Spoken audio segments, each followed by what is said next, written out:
You've been watering. You've even added fertilizer to your soil. But your plant still looks tired. The new leaves are small, the old ones are yellowing, and the growth seems stuck. What if I told you there's a way to bypass the roots entirely and deliver nutrients directly through the leaves? It's called foliar feeding, and when used correctly, it can trigger faster growth, greener foliage, and quicker recovery from stress. But used the wrong way, it can backfire, leaving you with scorched leaves and wasted nutrients. In this episode of Feed the Roots, we're showing you how to spray smart, not sloppy, and unlock one of the most powerful fertilizing tools that even experienced growers overlook. Let's break it down. Foliar feeding might feel like a new plant hack, but it's rooted in decades of horticultural science and centuries of agricultural observation. In the 1950s, scientists studying nutrient deficiencies in crops made a surprising discovery.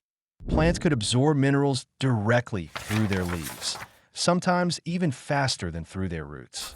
What began as an emergency fix in large-scale farming became one of the most powerful tools in precision plant care.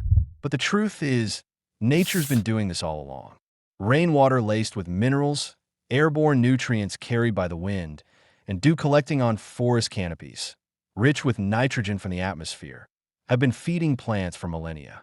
Leaves are not just light catchers. They're dynamic nutrient receptors. Here's how it works. On the underside of most leaves, you'll find microscopic openings called stomata. These pores regulate moisture and gas exchange, but they can also absorb diluted nutrients suspended in a fine mist. When those droplets hit the leaf, the plant begins to absorb them within minutes, especially if the timing and formulation are right. That means faster correction of yellowing leaves, quicker recovery from transplant shock, and support for new growth when the roots are too stressed or slow to keep up. Foliar feeding isn't a cheat code. It's a shortcut nature already knew about. You're just learning how to use it on purpose. Foliar feeding is most effective when your plant is actively growing, typically from early spring through early fall. During this period, your plant's metabolism is high, cell division is constant, and nutrient demand is strong. This is when the stomata, those tiny pores on the underside of leaves, open wide in the early hours to breathe, transpire, and regulate moisture. It's also when they're most receptive to absorbing nutrients. Use foliar feeding during the growing season when you need to correct nutrient deficiencies, like yellowing from low nitrogen or pale leaf from magnesium loss. Support plants in recovery after repotting, pest damage, or heat stress. And boost seedlings, cuttings, and young plants with immature root systems that can't absorb much from the soil. Morning is your prime time. Why? Because stomata are fully open, temperatures are low, sunlight is indirect, and the plant's energy is focused on uptake and expansion, not defense or stress management. Miss that window, and you risk evaporation, sunburn, or wasted product. Foliar feeding is a powerful tool, but only when used with care and clarity. Spray at the wrong time, on the wrong plant, or in the wrong conditions, and you don't just waste nutrients. You risk damaging your plant. Let's walk through the common mistakes pros avoid and what you can do instead. Don't spray in full sunlight. Midday heat combined with direct sun leads to rapid evaporation and leaf burn. Those tiny droplets act like magnifying glasses under harsh light, intensifying damage. If your leaves start spotting or curling after a foliar spray, this is likely why. Don't spray at night. In the dark, your plant stops evaporating moisture, so droplets sit on the leaves for hours, especially if airflow is low. That creates prime real estate for fungus, mold, and foliar diseases. Ask ChatGPT. Don't spray during dormancy. In winter, most houseplants are resting, metabolism slows, and stomata stay closed. Nutrients just sit on the leaves. At best, it's wasted, and at worst, you're stressing a sleeping plant. Don't overconcentrate your mix. Foliar feeding isn't about power, it's about precision. More isn't better.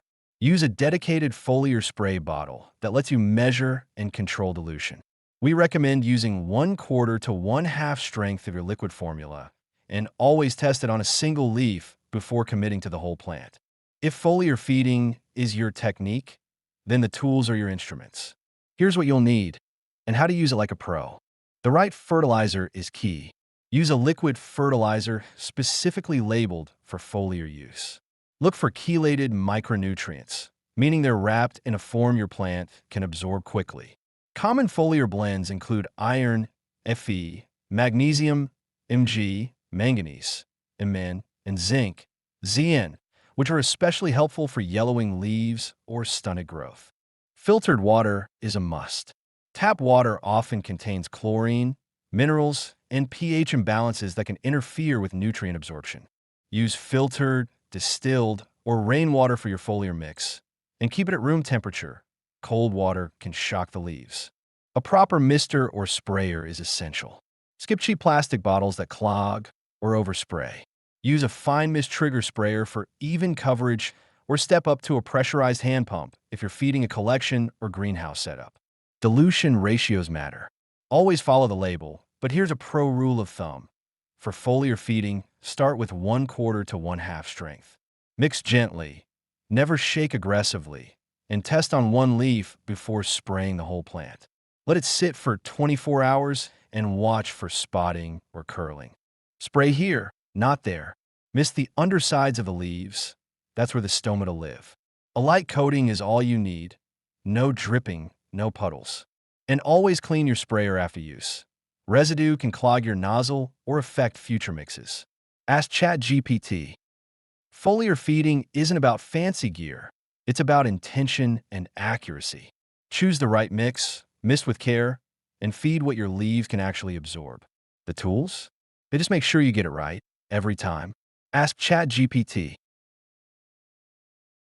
Now that you've got your foliar mix ready, let's talk frequency and technique, because what you spray is only half the battle. When and how often you spray, that's where real results live. How often should you foliar feed? For most houseplants, start with once every 10 to 14 days during the active growing season, usually from March to October. That's enough to support new growth and correct deficiencies without overloading the leaf tissue. If you're treating a specific deficiency, like yellowing from iron, you can foliar feed once a week, but never more than that. Most importantly, watch your plant. Adjust based on what you see, not just the calendar. Best time to apply? Always spray early in the morning, ideally before 10 a.m. This is when stomata are fully open, temperatures are still cool, and leaf can dry naturally as the day warms. Mist during midday or late afternoon, and you risk evaporation before absorption, leaf scorch from sun exposure, and fungal issues from prolonged moisture. How much to spray? Mist until leaves are just coated, not dripping. Focus on the undersides of the leaves where stomata are concentrated. Skip fuzzy or textured leaves. They repel moisture and can trap residue.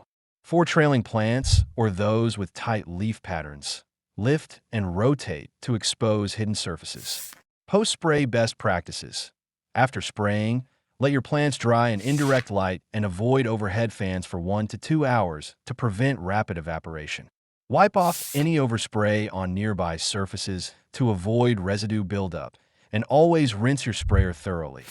Even a small trace of old nutrients can unbalance your next batch. Hidden gem tip.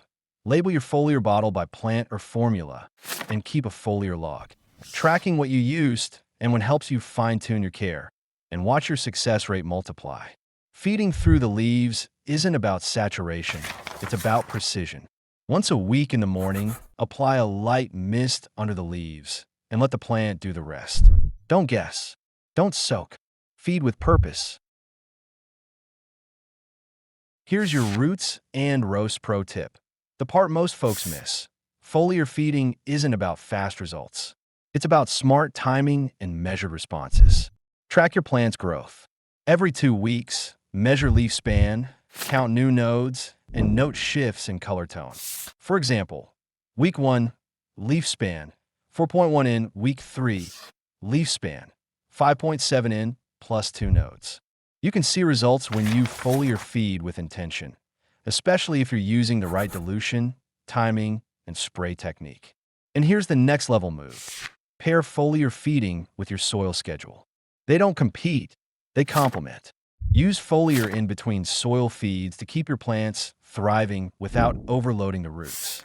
The truth is, anyone could buy a bottle and spray, but the ones who observe, that's who really grows beautiful plants. Foliar feeding is one of the best tools you can add to your care routine, if you know when, how, and why to use it. Want a copy of our foliar feeding quick guide with mixing ratios, best times to spray, and troubleshooting tips? Tap the link in the description or comment feed below, and we'll send it directly to you. This is just week 2 of the Feed the Root series.